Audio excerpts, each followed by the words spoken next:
Right, so we're here discussing the royal baby. Like, so what are your thoughts like? I don't know. It's meant to be like this really like momentous occasion where we've got this new like future king and stuff. Um, I'm not really sure on what kind of deep level effect it's going to have on me and like my family and stuff.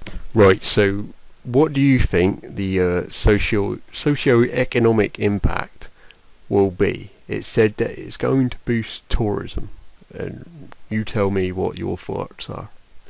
Well, like I've been reading a story on like CNN the other day about like it's actually complete fiction that the monarchy actually brings tourists to the UK.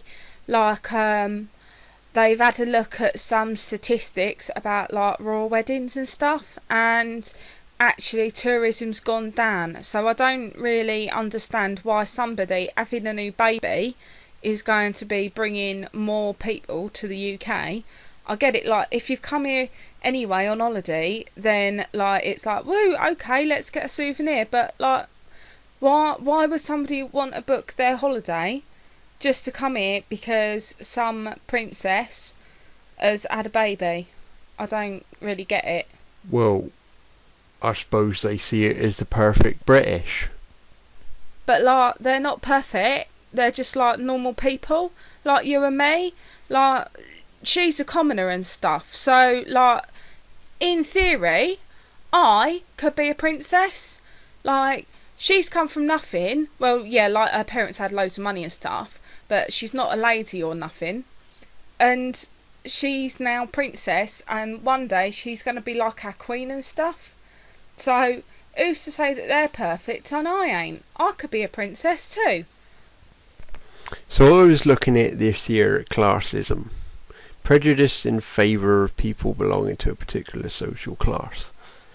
We don't even have choice whether or not we want to pay for it or not. So, like, find that shocking personally. Like, if you was in a restaurant and you ordered some food, you if it was bad or you didn't want it, you'd send the food back, and it's like at least you have some choice over it. So I think it's kind of like it falls into the category of oppression. The fact that we don't have choice is like complete joke. As a country, we can be quite elitist. I think that we kind of like the social class system that we have. I think that every little girl wants to grow up and be a princess, so it's nice having a look at this family that has just got it all down on a plate for them. I think that we don't like it, we're jealous of it, but we seem to step in and defend our monarchy against the rest of the world because it's something that we feel is special to us. Yeah, but well, what I would say is, do we like it? Do we like it as much as we used to like it? Like with the internet now, people are realizing that like inequality is it's a bit of a joke. So I'm not sure that we do like it as a nation anymore. Like we want some social mobility. We want a fair crack, and like I don't feel like I can become king, only of my land. But I think with Princess Kate and that, like because she's common, she's proving that yeah we can actually become part of the monarchy. Just because historically you had to be of royal blood, or you had to be a lady or a lord to marry into the family. I know like the Queen's husband, Prince Philip, is like one of her second cousins or something from Greece. But now, because of Prince Charles, he's married a divorcee, he wouldn't have been allowed that 2 generations ago. She's not going to be queen, she's going to be the Duchess when he becomes king, if he becomes king. but then it's been watered down for another generation where his son, Prince William, has literally married a commoner. So essentially the king, the baby, when it becomes the king, has got half common blood in it. It's watered down the monarchy. It's put some of our national red blood into their blue blood system. So I think that's showing that it is possible for people to become more than what they are, that there is the social mobility there in order to become part of the upper classes, not like that there used to be, whereas if you were common born 100 years ago, well, they wouldn't have even let you near the king or queen and that, whereas now we've got somebody marrying into the royal family whose parents just own a party planning business. They represent a dictatorial, autocratic group that has special privileges over the rest of us.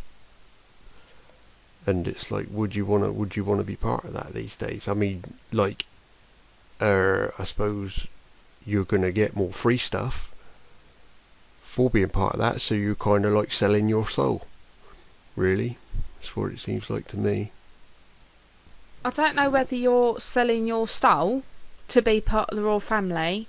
I think like it's like they've got to get up and do a job each day and all. I know they've got huge privilege by being part of this group. Stuff that I ain't got, stuff that I'm probably not going to be getting. They get to wake up in a nice big house. They ain't never got to worry about being cold or not eating and stuff like that. Whereas if I don't pay my rent on time, I'm out on the streets and I've got to beg. But they still do have to earn their money in a way. We've got to pull them out and make them shake people's hands and stuff when it comes to public occasions and trying to get money for charities.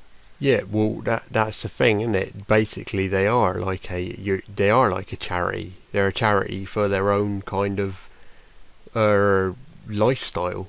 So it's kind of like any other charity, isn't it? They're just going around like you said before, like shaking people's hands and meet and greets just to fund their lifestyle.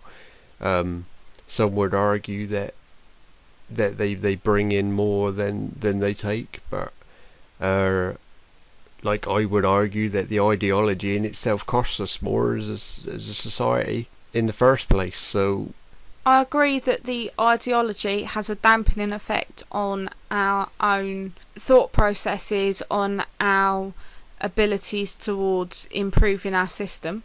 I know that when you look at certain things, that by us being subjected to this media manipulation, that we are living in a nice little fluffy cloud of ignorance.